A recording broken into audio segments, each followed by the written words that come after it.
No se diga más por Top Latina. Nuestra doctora de cabecera está con nosotros, la doctora Katy Giselle Gómez, ¿verdad? Doctora. Pero el aplauso que... Usted le va... Y me aplaudieron. No, ¿Y tú ves cómo es? ¿Dónde está? Sí, es verdad. ¿Dónde está? Es cierto. Merece el aplauso.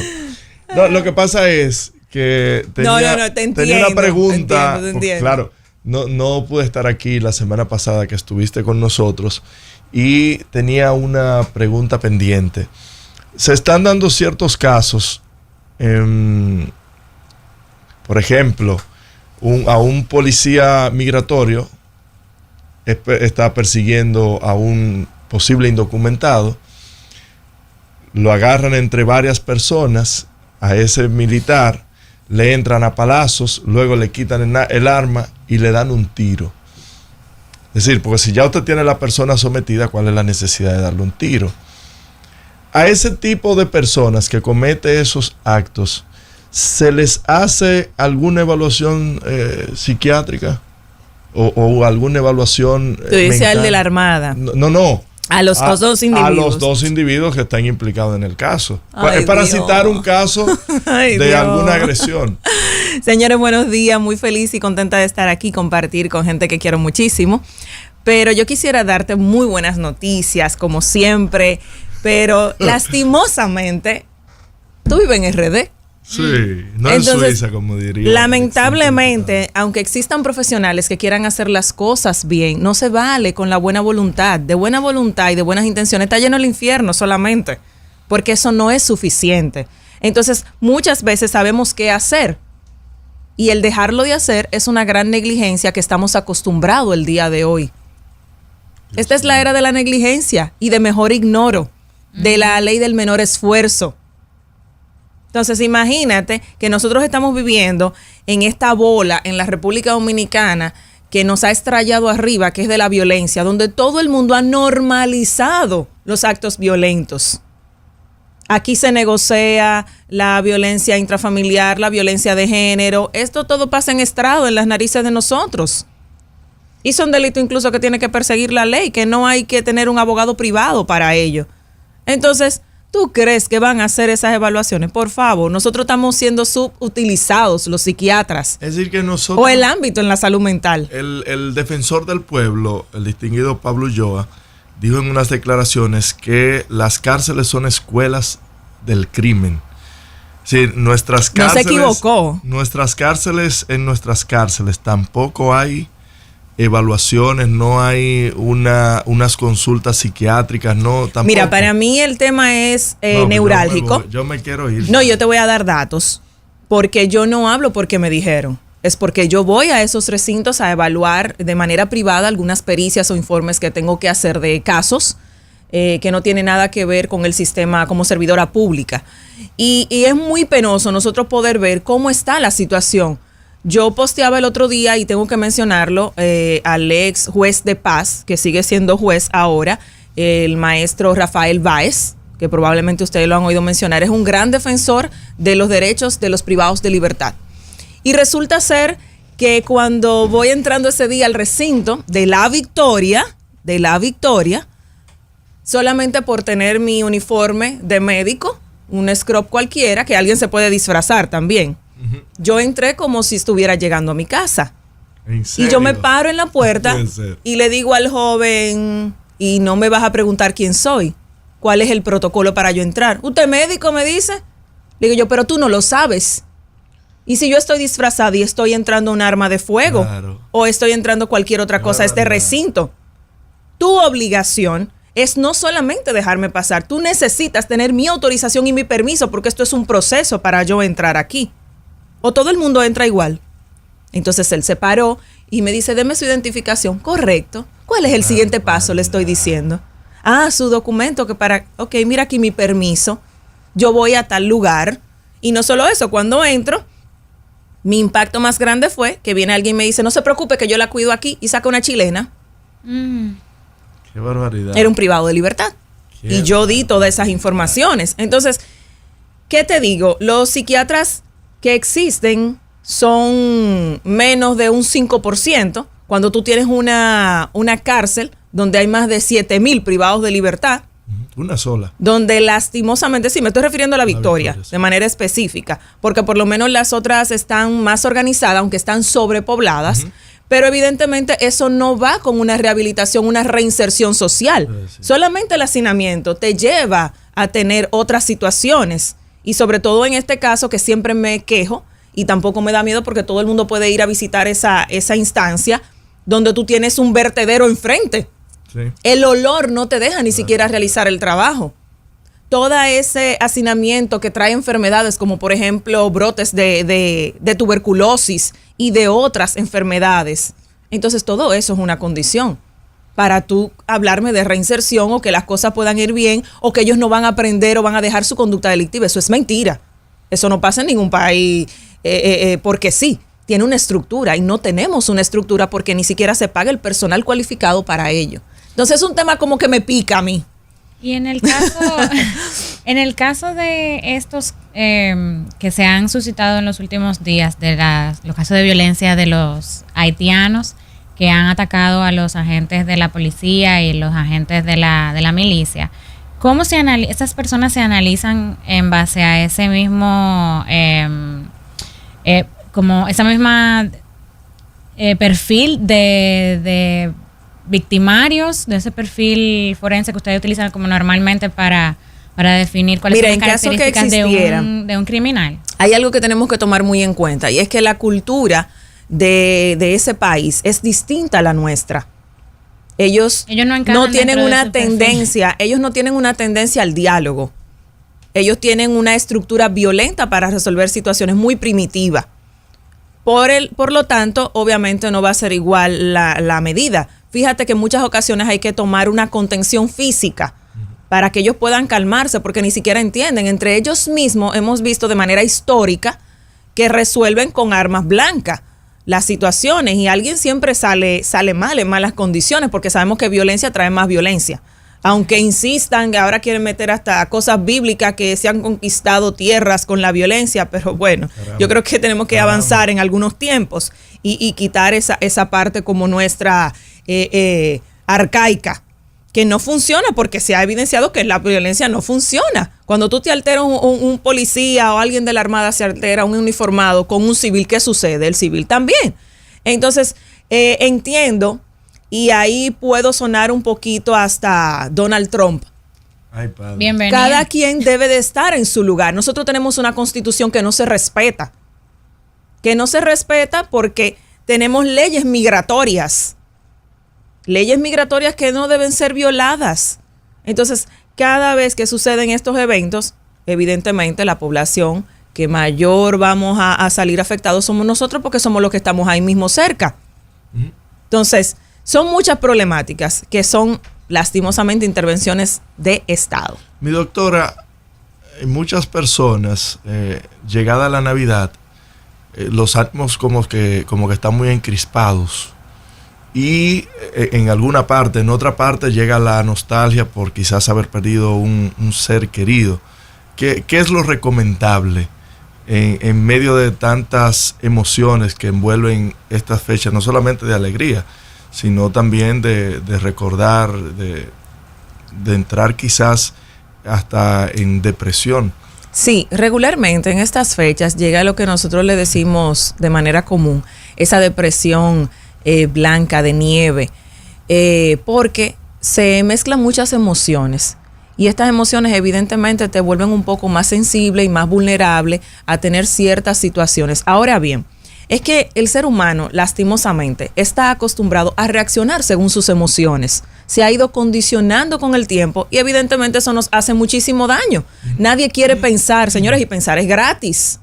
¿Cómo así? Que pensar es gratis. Pensar es gratis, nadie te está cobrando por eso. Entonces nadie quiere pensar en las consecuencias de sus acciones. Si usted tiene una situación o usted sabe que usted es vulnerable, ya es un paciente de psiquiatría, acuda a su consulta para que su médico le oriente en estas fechas. Yo, por ejemplo, como médico en el área clínica, yo le digo a mi secretaria, desde la semana antes de que inicie diciembre, comienza a llamar yo saco un listado de esos pacientes. No, usted tiene que venir, usted sabe que estamos en diciembre, le digo. No es buscando el doble que andamos. Es que si usted se pone mal en esa fecha, usted me daña mi Navidad también. Claro. Entonces, parte de lo que sucede es precisamente ese, como esa mezcla de emociones y que actuamos conforme a las emociones y no a los pensamientos racionales. Y ahí viene el problema.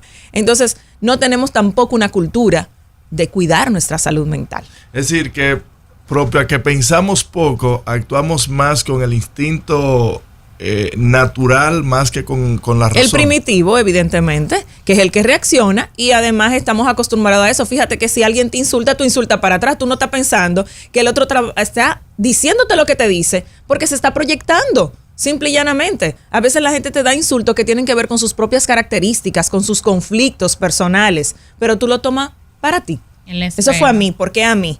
Entonces, ese ego tenemos que tumbarlo en este tiempo. Usted tiene que llegar vivo a su casa. Claro, y hablando sobre... Es una odisea en estos tiempos. Sí, hablando sobre esas personas que tienen esas condiciones mentales especiales, cuando ya cometen un hecho que son calificadas como delincuentes, porque violan la ley, y se le hace... Sabemos que la ley prevé también atenuantes para personas que cometen delitos y que están en ese momento quizás revestidos de esa nublazón, por así decirlo. ¿Cuáles son esas evaluaciones que se les realizan a los... Mira, qué bueno que me haga esa pregunta, porque lo primero es, y sobre todo porque es parte del tema que nos compete en el día de hoy, aquí tenemos una situación con eso. Porque antes de tú realizar cualquier evaluación, tú tienes que saber si tú tienes las competencias para. Ay. Y esas competencias tienen que ver con algo que se llama idoneidad.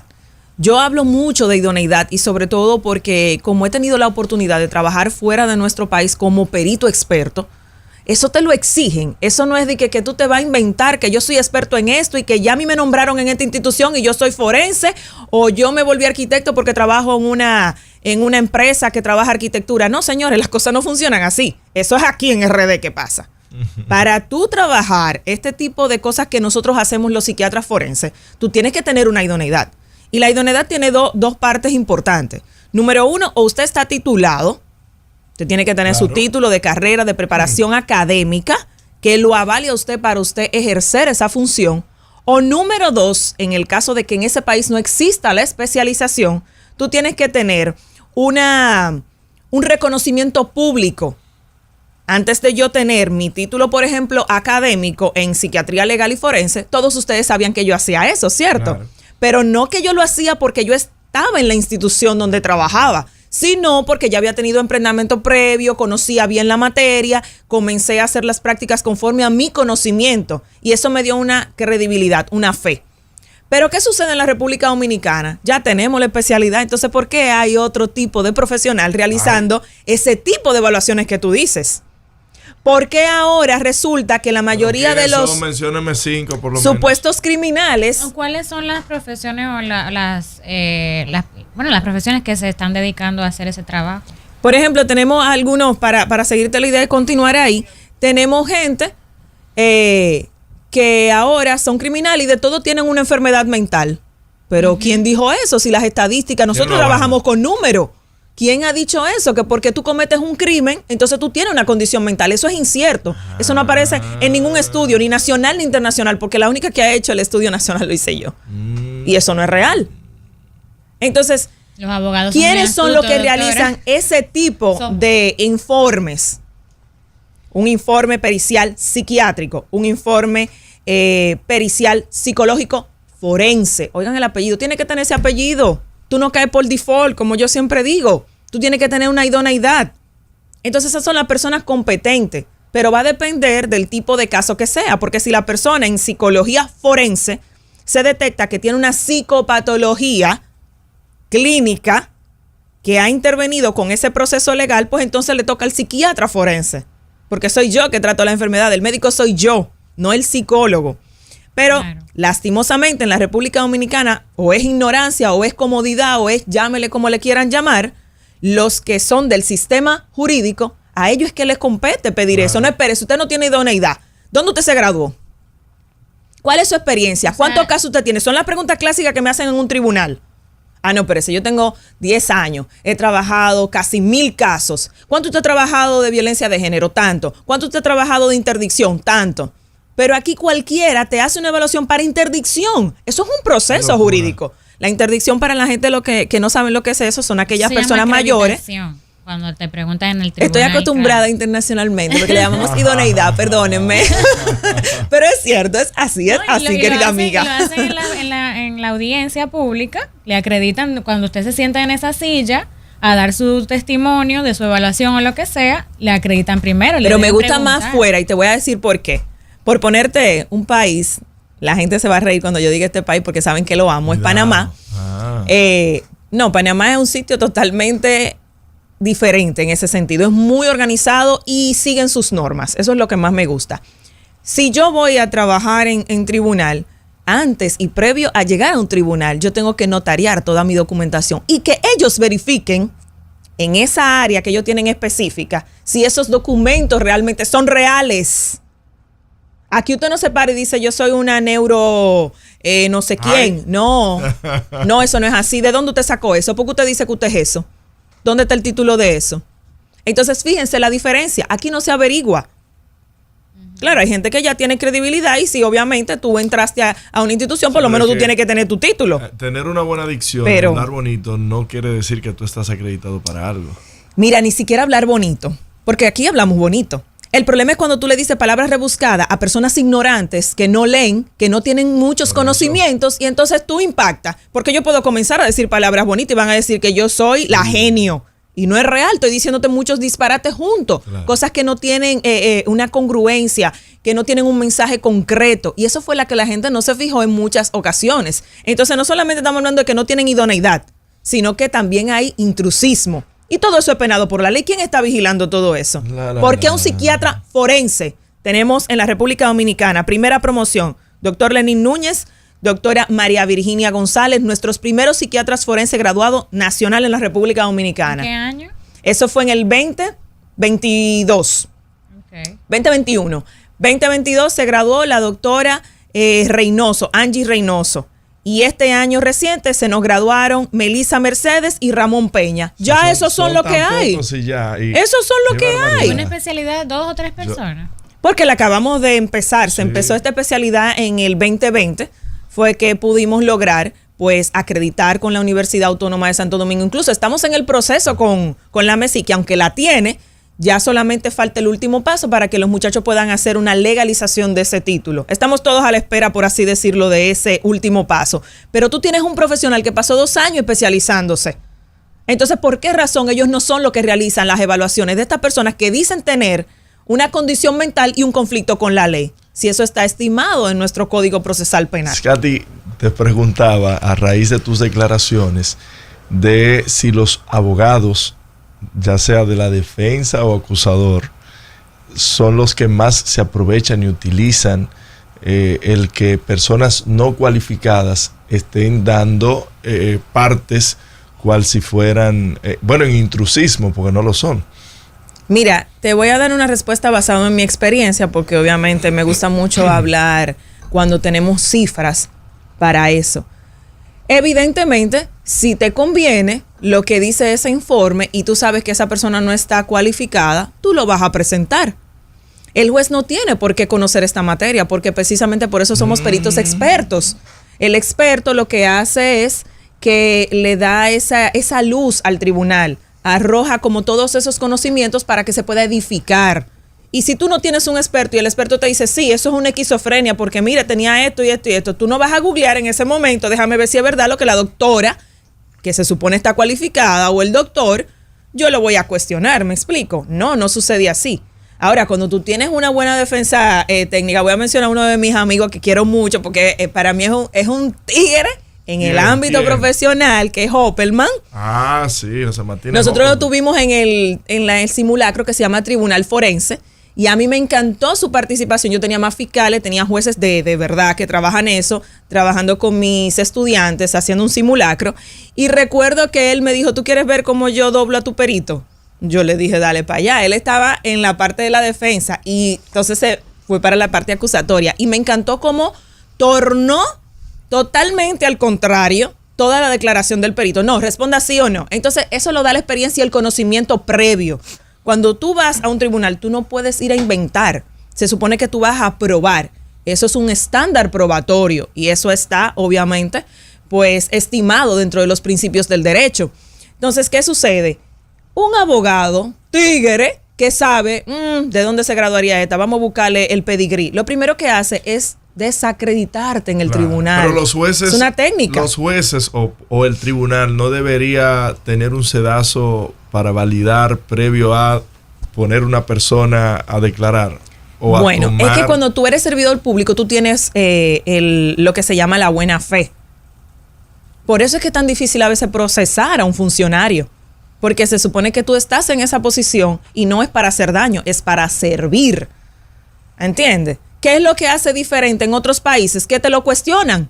No importa cuánta experiencia usted tiene, cuántos casos de esto usted ha hecho y tal cosa, hasta que estemos seguros que realmente usted es un experto en esa materia. Porque imagínate, tú puedes ser un psiquiatra clínico y tú vas a conocer los trastornos de psiquiatría, pero ¿qué tú sabes de forense? ¿Qué tú sabes de derecho? ¿Qué tú sabes de criminología, de criminalística? ¿Qué tú sabes de análisis, de conducta? ¿Qué tú sabes de eso? ¿Cómo tú descartas una simulación? Y esos son los casos más frecuentes. Estadísticamente, homicidios y agresiones sexuales a menores son las personas que más fingen trastornos psiquiátricos para poder no pagar consecuencias. Claro, eso te iba a decir de que, bueno, como no hay profesionales, en la mayoría de los casos es muy fácil poder hacerse, como decimos en buen dominicano, el loco. Claro, y fingir, hay gente y que ser avalado, entonces descontrola hasta sus esfínteres en un tribunal para que crean que esa persona tiene un conflicto. Y yo los tuve, y los he tenido, y los sigo teniendo, y sé que voy a tener más, que fingen enfermedades mentales. ¿Cuál es el tipo de herramientas que ustedes utilizan para detectar ese comportamiento que es fingido? Qué bueno, yo venía para eso ahora. ¿Viste? Gracias, Alex. Miren, las evaluaciones son un poquito más complejas que una simple historia clínica. La realidad es que hay técnicas de interrogación que son las mejores para poder realizar las entrevistas. Hay, por ejemplo, a mí me gusta muchísimo cuando se trata eso de psicopatía o personas que están fingiendo un trastorno mental o que se presume que son criminales natos. En ese sentido, no como dice Lombros, sino que ya se sospecha que hay mucha evidencia y bueno, los tratan como es debido. Entonces, esas técnicas, por ejemplo, la metodología de Reid es un interrogatorio de tipo coercitivo. ¿Qué se hace? Por ponerte un ejemplo y que las personas puedan entenderlo mejor. Eso requiere muchas habilidades del que va evidentemente a practicar la técnica, porque es como meterte en un personaje. Yo llego y te digo, bueno, mira, Máximo, yo necesito que tú comiences a decirme todo lo que pasó ese día. En este folder yo tengo mi evidencia de todo lo que pasó y ahí aparecen tus huellas. Pero eso es mentira. Pero tú estás viendo cómo yo se lo dije. Claro. No es de que, mira, ay, pobrecito, mira, ¿qué es lo que tú te sientes? Tú estás triste. Eso es en consulta. Eso es en consulta. Yo no necesito ni ser simpática ni ser empática. Yo necesito objetividad cuando soy forense porque soy una servidora pública. Y mi función es auxiliar al sistema jurídico. Entonces esa es una. Pero yo no trato así a una supuesta víctima. Una mujer, una violación o un niño con una agresión. No. Entonces ahí, por ejemplo, yo utilizo la metodología PIS. Ya no es coercitiva, ya es una entrevista abierta. Cuéntame todo lo que tú puedas, todo lo que tú recuerdes. Entonces se hacen ejercicios cognitivos, ahí entra la entrevista cognitiva, para poder mover esos recuerdos y poder ir construyendo el hecho, no buscando la verdad. Escuchen eso. Construir un hecho que se acerque a lo que dicen las evidencias forenses ya tomadas. Eso es diferente. Eso Porque no lo hace un psiquiatra clínico. Hay un tema y es que, por ejemplo, una mujer va a una fiscalía y dicen, me golpearon. Y de inmediato lo toman como bueno y válido y se llevan preso al hombre, hacen de todo. ¿En qué momento entran ustedes para validar si lo que dijo esa mujer que presuntamente fue golpeada, fue maltratada, en qué momento entran ustedes para ver en la República validez? Dominicana, tú me preguntas. Sí. En ningún momento. Qué barbaridad. Ahora, protocolarmente, ¿qué se debería de hacer? Bueno, esa persona debería de estar cualificada en psicología del testimonio. La psicología del testimonio, pues te valida la veracidad, la eficacia, la validez y la congruencia de ese testimonio. No todas las personas tienen las competencias para. Hay factores que pueden sesgar esa información. Incluso tus creencias nucleares, que son aquellas con las que tú viniste de papá y mamá. Ah, bueno, si alguien me toca, para mí eso es una agresión sexual. No, pues para mí si alguien me toca, no lo es. Me explico. Entonces, dependiendo de ese análisis que se hace en psicología del testimonio, entonces tú puedes hablar de ese tipo de cosas. Por eso, lamentablemente, a veces personas inocentes, no, me violó mi papá, me violó tal gente, y es mentira porque yo estaba molesta o tenía, bueno, recientemente creo que hay un caso internacional sonando con eso, que el padre tenía un tiempo privado de libertad y resulta que ella estaba molesta. Entonces, eso es lo que sucede. O peor aún, que es un agresor, es un criminal, es un homicida, pero le puse que tenía una esquizofrenia y lo soltaron. ¿Y qué pasó a los 2 o 3 días? Volvió y mató a otra persona. La cosa es grave.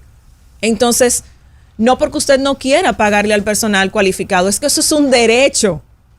Usted tiene derecho a tener un profesional competente. Usted no se va a ir a por ejemplo, una enfermedad ginecológica. Usted no va al cardiólogo. Depende. Usted tiene hipertensión, entonces usted arranca y va y pone al endocrinólogo. No tiene lógica. Entonces, si usted tiene un conflicto con la ley y supuestamente tienes una condición psiquiátrica, ¿a dónde tú vas? Al psiquiatra forense. Ese es el que está en las competencias para. Pero claro, hasta que en no. los procesos, doctora, en los procesos judiciales, cuando se aplica esa evaluación del psiquiatra forense, me parece también que es una evaluación que la realiza el agente policial en su investigación, o el fiscal, por así decirlo. Es el mismo tipo de interrogatorio. Antes de la persona estar privada de libertad, cualquiera de las partes pueden primero pedir ese informe. Comenzando el proceso, y yo como defensa digo, bueno, yo creo que mi cliente, en mi caso usuario, pero para el abogado su cliente, tiene una condición mental y yo quiero que lo vea psiquiatría forense. Perfecto. Ahora, si ya la persona está privada de libertad y comienza a hacer muchas cosas dentro del recinto, se supone que deben existir psiquiatras penitenciarios, porque el penitenciario también está cualificado para ver cuando está fingiendo. No es que todo debe llegar a donde el forense, no, porque se supone que tú tienes un psiquiatra penitenciario que sabe evaluar simulación, que te sabe evaluar y diferenciar cuando una persona tiene una condición mental o es un psicópata. Entonces, fíjate cómo se ramifica. Obviamente, el trabajo policial tiene otras connotaciones porque ellos no saben de conducta como el psiquiatra clínico o el psiquiatra forense. Evidentemente no tienen esas herramientas, pero sí están entrenados para conductas desviadas o criminales, evidentemente. Y tienen otro tipo de interrogatorio que es asimismo muy coercitivo, regularmente lo usan todo el tiempo, pero lastimosamente no tienen unos entrenamientos per se. Pero ya aquí en República Dominicana debo decir que hay muchos fiscales entrenados. Entonces mi mortificación es ¿por qué no aplicas lo que sabes? Porque es tan poco el porcentaje que lo hacen. Están en huelga y no le pagan porque no le pagan lo suficiente. Y esas condiciones de psicopatías se reflejan únicamente de manera conductual, o existen también métodos que se develan en caso de que se realicen estudios médicos, clínicos, o sea, numéricamente, como usted dijo, que ustedes trabajan con números. Ese caso de las psicopatías también se verifica con exámenes médicos de, qué sé yo, estudios. Mira, análisis. para nosotros poder diagnosticar, diagnóstico es lo primero. Cuando haces el informe pericial, se llama dictamen, que es el resultado. Para nosotros decir esa persona es un psicópata, hay que explicarlo en tribunal. Y te doy la anuencia por qué. Nuestros manuales diagnósticos, que son el DSM y el CIE, actualizados, el DSM-5 y actualmente el CIE-11, que es ya la versión española, el otro es americano, nosotros no podemos colocar psicópata, porque no lo estima esa literatura. Dice trastorno antisocial de la personalidad. Pero hoy en día sabemos, los que estudiamos esta área y los criminólogos, que existe el psicópata, que es una psicopatología, valga la redundancia, mucho más profunda, mucho más grotesca, mucho más aberrante. Entonces, ¿qué hacemos? Se coloca eso porque es lo correcto legalmente, y aquí en República Dominicana el protocolo solamente exige el CIE-11, la versión americana, porque es la más completa y con muchísimo menos errores, por no decir que yo no he encontrado ninguno hasta el momento. Pero se le explica al tribunal, sí, mire, tiene esto porque esto es lo que estima el libro, no está dentro todavía puesto. Pero nosotros, los que también perfilamos, encontramos estos rasgos, es que ya se salen fuera de ahí y tiene esto, por esto, por esto, por esto, por esto. Entonces se le arroja como ese poquito de luz para el tribunal.